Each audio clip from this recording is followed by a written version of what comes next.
Intelijen AS panik, Prabowo menang Pilpres RI, Putin bersorak, RI tak masuk perangkap Barat. Jika kita mengingat beberapa waktu yang lalu, Indonesia pernah digugat oleh Uni Eropa. Di WTO perihal larangan ekspor, bisa ditarik kesimpulan bahwa kebijakan Presiden Jokowi yang satu ini menimbulkan ketidaksukaan asing terhadap industri Indonesia. Namun kali ini pada era pemilu 2024, ada beberapa capres yang menyebutkan bahwa hilirisasi ini justru terkesan ugal-ugalan. Namun berbeda dengan pasangan Prabowo-Gibran, pasangan ini lebih memilih untuk meneruskan larangan ekspor bahan mentah. Karena ini terbukti bisa menjadikan dampak yang baik bagi ekonomi dan kemajuan industri dalam negeri. Apalagi ditopang dengan potensi kekayaan alam Indonesia, yang sangat luar biasa. Tentu saja asing pun telah membaca siasat Prabowo yang tidak ingin mencabut larangan ekspor dan tak menutup kemungkinan mereka berharap Prabowo kalah dalam Pilpres ini. Namun faktanya hingga berita ini diterbitkan Prabowo-Gibran masih jauh unggul dari paslon-paslon lainnya. Hal ini tentu saja memetik perhatian dunia, termasuk pihak-pihak yang tidak ingin Indonesia menjadi negara maju. Namun Vladimir Putin ternyata memiliki pandangan tersendiri. Dia sangat senang ketika Prabowo berhasil mengungguli pesaingnya.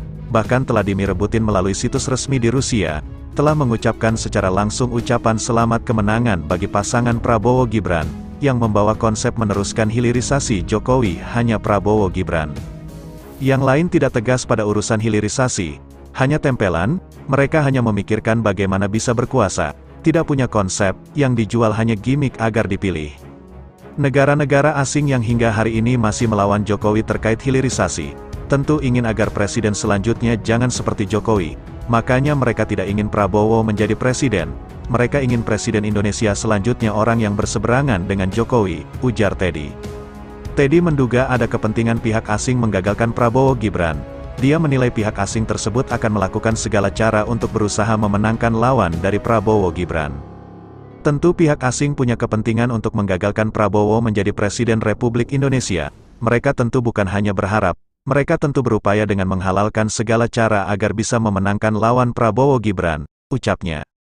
Sehingga menurutnya, lawan Prabowo-Gibran bukan hanya sesama paslon, melainkan pihak asing. Tentu perlawanan Prabowo-Gibran bukan hanya antar sesama capres-cawapres lain, tapi juga pihak asing yang selama ini selalu berupaya agar hilirisasi dibatalkan. Mereka tidak ingin Indonesia menjadi negara besar, kata Teddy.